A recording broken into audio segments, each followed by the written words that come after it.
Hello, everyone, and welcome to the 7th episode of Fantasy Sports. My name is Luke Camerata, and today we'll be covering the 22 NFL Draft. I'm going to go through the entire first round, who's going to get picked, if there's going to be any trades going on. I think that's really important. On Thursday, I'm going to be covering the first round of the NBA playoffs. I was just going to cover it when it ends, but I think to go along with the games as they're happening will definitely, just be more entertaining. Everyone knows what happens when it's over, make a little prediction. But I'm going to read off the picks, and then after I read off the picks, I'm going to go each pick who I think is going to get picked. If any trades are going to happen, I'll mention them. So we're going to start with the first pick, which is the Jaguars, then the Lions, the Texans, the Jets, the Giants, the Panthers, the Giants from the Bears, the Falcons, the Seahawks from the Russell Wilson trade, the Jets from the Seahawks, Jamal Adams trade, the Commanders, the Vikings, the Texans from the Deshaun Watson trade, the Ravens, the Eagles, the Saints, the Chargers, the Eagles again, the Saints again, the Steelers, the Patriots, the Packers, the Cardinals, the Cowboys, the Bills, the Titans, the Buccaneers, the Packers, the Chiefs again, the Bengals, and the Detroit Lions. Detroit Lions get the last pick because they traded with the Rams. They actually went on to win the Super Bowl, which I doubt the Lions were thinking was going to happen when they traded Matthew Stafford. So that pick did not turn out well. But going into who I think is going to go first, this might be a little surprise to the most. I don't think it's going to be an edge rusher. The Jaguars have drafted 2 edge rushers in the first round, the last 3 drafts. They have not been what they expected them to be. Other than Josh Allen being exceptionally well, their other pick out of Miami was not good. Obviously, Aiden Hutchinson is probably my number 1 player in the draft overall. But Trevor Lawrence's ability to be protected, especially after signing Brandon Sheriff and left tackle Cam Robinson signed again, I think it's definitely important that they get another offensive lineman in Ikem Ekwano. That's who I think is going first. Bold take, but I definitely see them. I wouldn't be shocked if they didn't take another edge rusher with the defense they have. They just got rid of their middle linebacker to the Steelers. I just don't see them taking another edge rusher. That doesn't benefit their team. They need someone to protect Trevor Lawrence and have him have a good season, which they did not have last season. That leads me into my second pick. I have the Detroit Lions taking Aiden Hutchinson. I mean, this is pretty much a no-brainer. The Lions are going to take the best player available. They're the worst team in the NFL right now. Aiden Hutchinson is very clearly the best player in the NFL draft. I mean, he was a star at Michigan. And in my opinion, he probably hit his ceiling right now. Like, this is the best he'll get. I mean, obviously, he has time to grow in the NFL. They'll just get him better and better. He's one of the best pass rushers. And people who say Kayvon is better, you just got to look at the plays both of them make. Aiden Hutchinson performed at the highest level against the highest level players. It's just a different positioning for both of them where they were in their collegiate sports. Aiden Hutchinson is clearly the better pass rusher. For the Houston Texans, I have them also taking offensive lineman. I have them taking Trayvon Walker. I mean, Walker is something else. He's 6'5", 275 pounds. But I mean, he can line up as a 3 or 4 or 5. I mean, he can line up anywhere on the offensive line. That just makes him so much better. I mean, top 3 talent for sure. His versatility obviously plays into that. This Texans needs a good offensive line. Obviously, taking the best possible player kind of could play into this.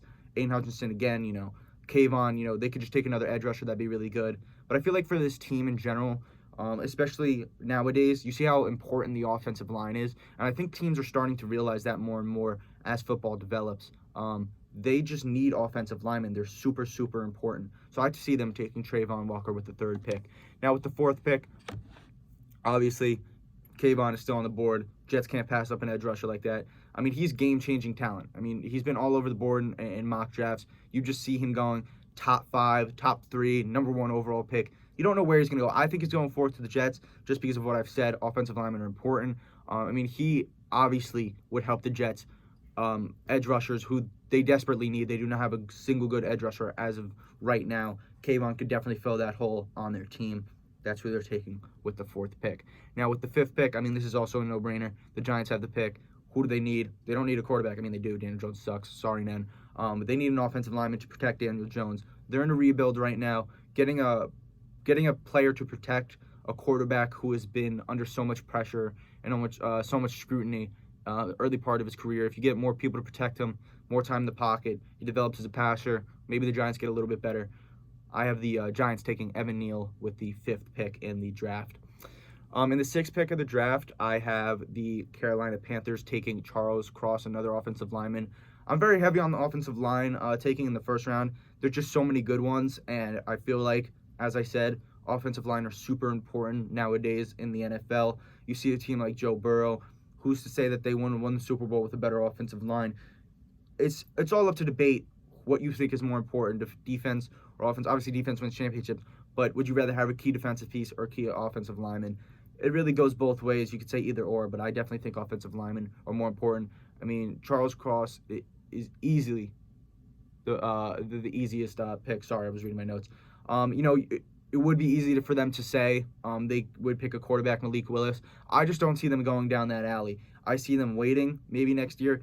This draft class is filled with quarterbacks who are what ifs. What if they do this? What about this? I don't see them taking that risk with such a high pick. I mean, I don't think any quarterback right now is a top 5 pick, maybe even top 10. There's no talent that draws me away. I see them taking offensive linemen, maybe tanking again, or not tanking, playing badly, because you can't say tanking. They'll play bad again, and maybe next year their top 3 pick to get Bryce Young. That's what I see them doing, and that's what I see a lot of teams doing in the near future, saving or waiting a year for their good picks and good quarterbacks to be in the draft.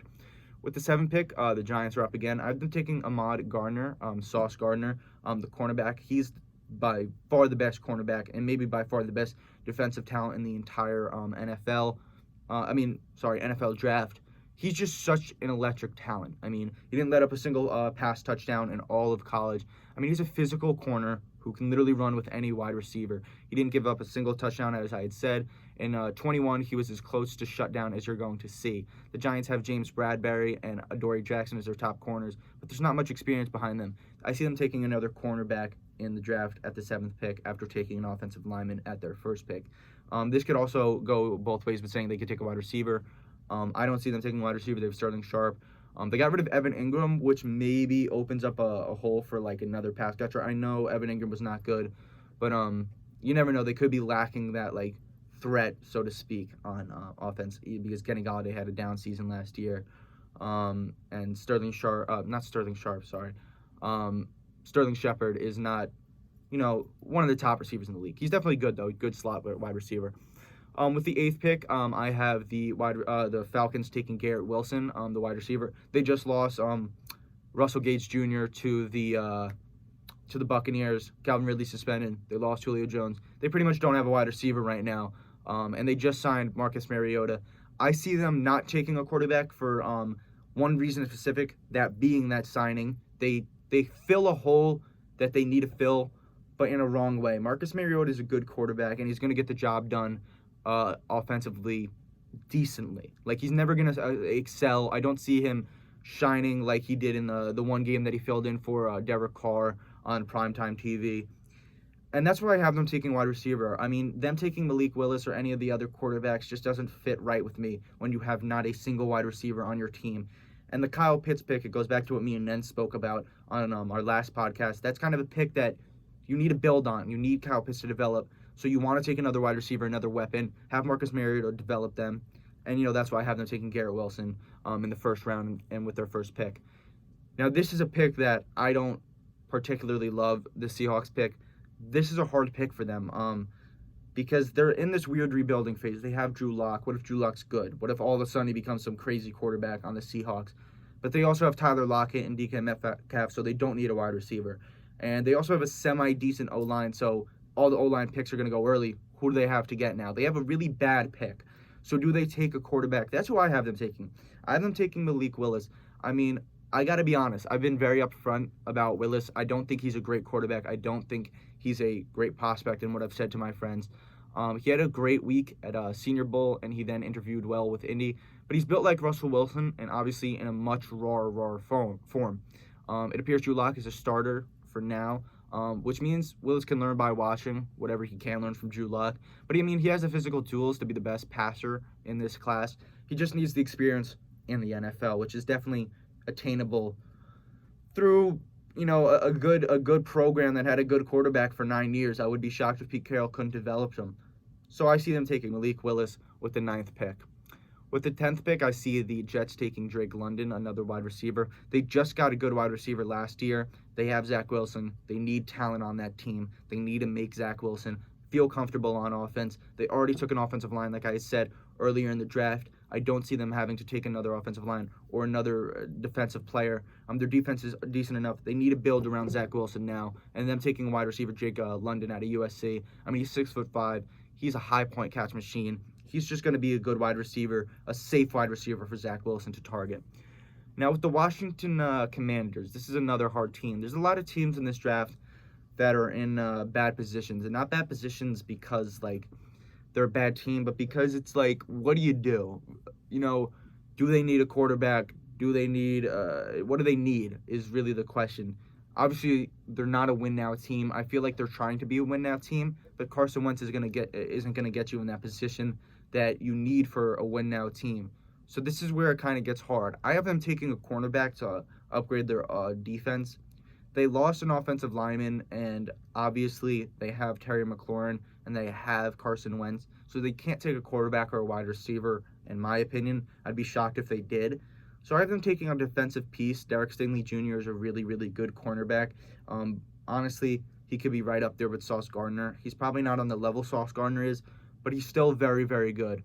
He only played 3 games, which is kind of a risky pick, but I have them taking him just because of the position they're in with the pick that they have. And then for the 12th pick, I have the Minnesota Vikings taking a safety, Kyle Hamilton. He could also be the best. He could be the best talent in this draft on the defense as well in the secondary. I mean, you put him in the Minnesota Vikings. He learns behind Anthony Harris. You know, it's just it's not Anthony Harris, the strong safety on that team. I'm sorry, I'm forgetting his name. You know, he learns behind him. He's been a force in the NFL for years to come. I can't remember the white strong safety. I mean, he ran a 4.5 at the combine, and he was timed in 4.7 at his pro day. I mean, this shouldn't see him slip on the draft boards. I mean, you know, a little bit of a slower safety. You don't want to see. I mean, you don't need a safety to have 4.2 speed. 4.5 is totally fine by me. I mean, that's why I have him going this early. He's definitely one of the trickiest, like, little gadget safeties I have, and the reason he's so good on the Vikings is because of the defense that comes off that team, the defense history that comes off that team. He could develop into a very, very special player on this team. With the 13th pick, I have Jameson Williams going to the Houston Texans, wide receiver out of Alabama. He is the best wide receiver in this entire class. The way his route running is just insane. The speed he has. He's one of those wide receivers that you look at and you're like, how is he not in the NFL right now? He tore his ACL, which, you know, is hard for a first-round pick. But, I mean, if he didn't tear his ACL, top 5 pick in my opinion. He is so good at being a wide receiver. It is actually ridiculous. And, you know, maybe Davis Mills is your guy if you're Houston right now. You add a wide receiver on that team. You got Brandon Cooks. You give him a little boost. And, you know, I already had them taking offensive lineman in the earlier. You get an offensive lineman to protect them. You get a wide receiver for him to throw to. Nothing could go wrong with that. I mean, it's just a safe pick. Obviously, you know, unless he somehow can never recover from this ACL. But I definitely see him recovering from the ACL. Obviously he'll recover. But if he doesn't recover, then that would suck. With the 14th pick, I have the Baltimore Ravens taking Jermaine Johnson, an edge rusher out of Florida State. They need a pick like this. They've been lacking on defense. They didn't get to re-sign Matthew Judon, who I had thought they'd signed, but then they didn't. You know, he's a good edge rusher. He transferred from Georgia. He had a fantastic season at Florida State, and he had a really good combine. He's just a good edge rusher. He's obviously not a top 2 one like Kayvon or Aiden Hutchinson, but I mean, he's slept on. He's definitely slept on in the back half of the first round. I just see him being very, very good. And, you know, being very good on a Baltimore team who's had really good edge rushers come out of there. So I definitely see that the Baltimore Ravens would take him. Now, with the Eagles pick, I have them taking a defensive lineman. Fletcher Cox is getting old. Devontae Watt, he's a talent out of Georgia. I mean, he's another player who changed some minds at the Senior Bowl week and continued to convince people of his first-round talents by putting on a show at the Combine. I mean, he is just another player who I see them adding to their good front seven, learning behind Fletcher Cox. Fletcher Cox, obviously, I said, is getting old. Devontae Wyatt gets some talent out of there. He steps in. I mean, he could be another plug-in piece. Like, you plug him in, he's there for 10 years if you keep re-signing him. He's just that type of player, you know? He's one of those safe picks. He'll fill in. He'll be good at his position. With the 16th pick, I have the Saints taking Trevor Penning, an offensive lineman. I had them taking a wide receiver with this pick. It's just rough because they have another pick at the 19th. So, it could go either way. They could take a wide receiver. They could take an offensive lineman. I don't see them taking quarterback, but I do see them taking an offensive lineman or a wide receiver. I have them taking an offensive lineman first because he just, the way he's built and the way that they need a good offensive lineman. I mean, they lost Teron Armstead. They need another offensive lineman. It's worth asking if he's good enough to be the fourth offensive lineman to go off the board. But I definitely see that this is a pick that the Saints would wind up taking. In my opinion, I wouldn't be shocked if they take a wide receiver, as I said. But I have them taking the safe pick with the first pick, wide receiver. Maybe trading up. Maybe with their 19th pick, they take the Chargers pick, and the Chargers have no problem moving back after their off season, and they'd wind up taking a back-to-back with a wide receiver. Now, for the Chargers, I have them taking an offensive lineman. They got a key piece last year in the draft. I would be shocked if they didn't take another one to just protect Justin Herbert. They don't need any crazy additions on defense. They have wide receivers. They have a running back. They have a great quarterback. Why would you not just protect him more? It makes perfect sense for them to take an offensive lineman, Kenyon Green, out of Texas A&M. They need both positions, tackle and guard. But, with 4 tackles, who I already said off the board, Green just makes sense here at this pick at the 17th. On the 18th pick, I have the Eagles taking Trent McDuffie, adding to their corners. They've had some very, very lackluster luck at corner. He's one of the best cornerbacks in this class, and he had some much-needed depth in Felly. I just see them taking here another good pick, another plug-and-play. Just he's in there. He's going to be a good player, and that's what I see them taking at the 18th pick. Now, with the 19th pick, I did say wide receiver, right? But I see the Saints maybe taking a quarterback. I know I led you on there a little saying they weren't going to take a quarterback, but I wanted to save this. I see them taking Matt Corral. I see him being the first quarterback, not the first quarterback, second quarterback off the draft. I know he's not for everybody, but he is my QB1. He fits the program and profile of QB position that people are evolving to. He's athletic, he's a strong arm, and he's tough. Sean Payton likes Taysom Hill. Alvin Kamara, when he had his best season running back, he ate up Taysom Hill like no other. I would be shocked if he weren't to take a guy just like him. Not just like him, but, kind of, a little bit like him. And, it wouldn't shock me at all. It's the type of person Sean Payton is. He may want a quarterback. He may not like Jameis Winston. You never know. He might want another talent. But if they don't take a quarterback here, they're definitely taking a wide receiver. I don't know which wide receiver to be exact. I would be shocked if they didn't take a wide receiver out of Ohio State. But that's definitely who I have them taking with the 19th pick. And now with my Steelers, I have them taking defensive linemen. I have them taking Jordan Davis. When Jordan Davis, showed up for the combine, 6'6", 341 pound, running the 40 and 4.78, had a 32-inch vertical and broad jump of 10 feet 3 inches, and he is a one-man wrecking crew in the SEC. Honestly, it's easy to say he's a freaking top 10 pick, but he's a 2-down player. And that's the problem with him.